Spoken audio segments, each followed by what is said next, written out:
Aprendiendo a programar. En esta sesión vamos a revisar el uso de vectores. Antes de definir qué es un vector, debemos de recordar esto. En programación, una variable está formada por un espacio en memoria con un identificador asociado a un tipo de dato y a un valor.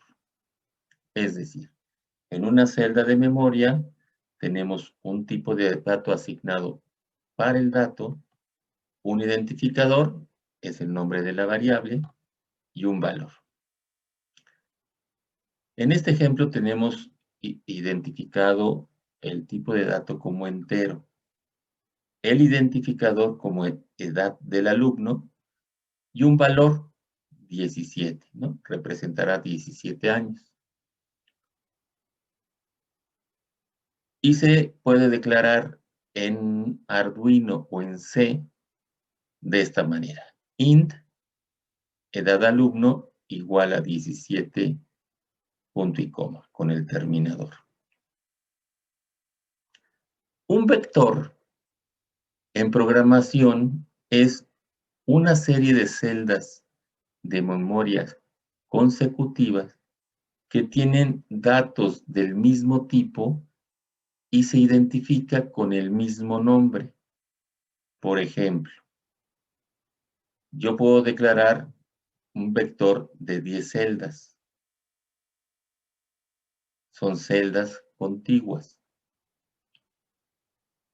Esas 10 celdas van a tener un identificador único, un tipo de dato único y 10 valores, que pueden ser iguales o diferentes, pero siempre del mismo tipo de dato.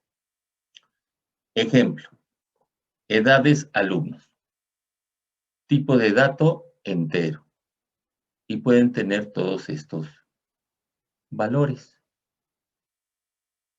Me pregunto, si todas esas celdas tienen el mismo identificador, en este caso, edades alumno, ¿cómo puedo referirme al primer 15 o al último 15 o al primer 16 o al segundo 16? Bueno, esto es por la posición de la celda. Esa posición la vamos a llamar índice. Entonces, es muy importante que al referirnos a una de esas celdas, siempre hagamos referencia al identificador único junto con el índice. Por ejemplo, así se declararía un vector donde le estamos asignando en su declaración sus valores.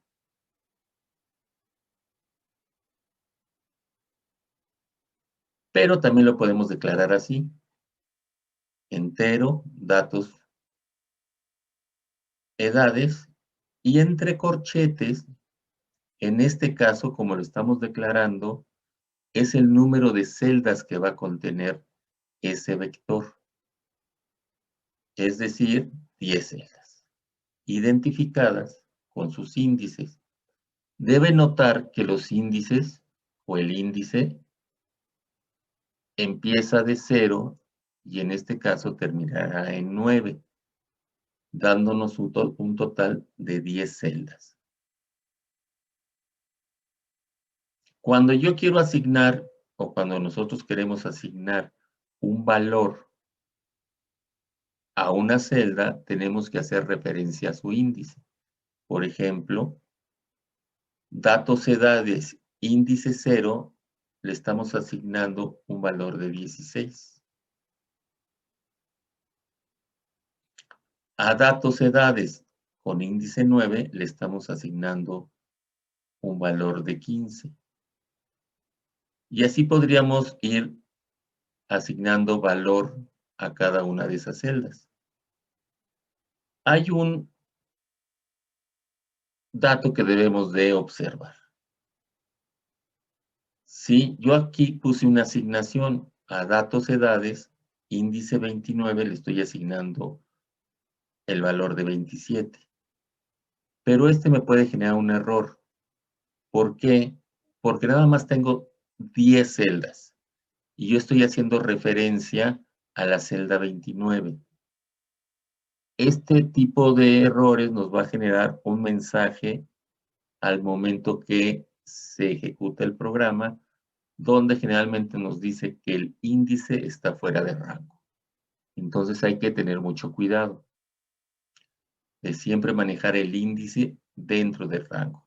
En este ejemplo, el rango es de 0 a 9. Ok. Para asignar valores dentro ya de la ejecución, durante la ejecución del programa, una manera fácil de hacerlo es a través de un ciclo. Como nosotros ya sabemos cuántas celdas tiene nuestro vector, en este caso 10, pues haremos un for que tenga 10 ciclos, que van de 0 a 9. Declaramos nuestro for, declaramos nuestro contador del for, que en este caso nos va a servir también como índice. Le damos un valor inicial, 0. El siguiente parámetro es la condición. Esto se va a ejecutar mientras índice sea menor a 10.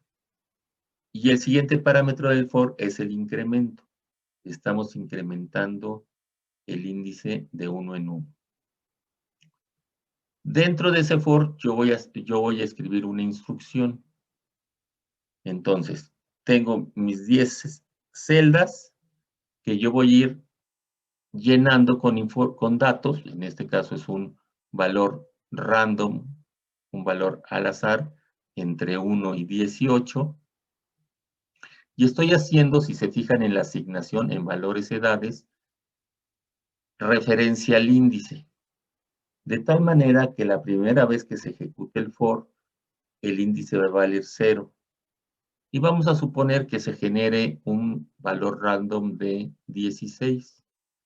De esta manera llenamos la primera celda. En la siguiente iteración, cuando índice valga 1, vamos a suponer que random genere un número de 17. Así se va a ir llenando. En la tercera iteración, el índice va a valer 2 y supongamos que se genera un 15. En la siguiente iteración va a valer índice 3 y el número random generado va a ser 16. Así sucesivamente hasta que lleguemos a el índice 9, que va a valer 15. De esta manera vamos a estar llenando nuestro vector a través de un for en la ejecución o durante la ejecución del programa. Hasta aquí voy a dejar el tema y nos veremos en otro video.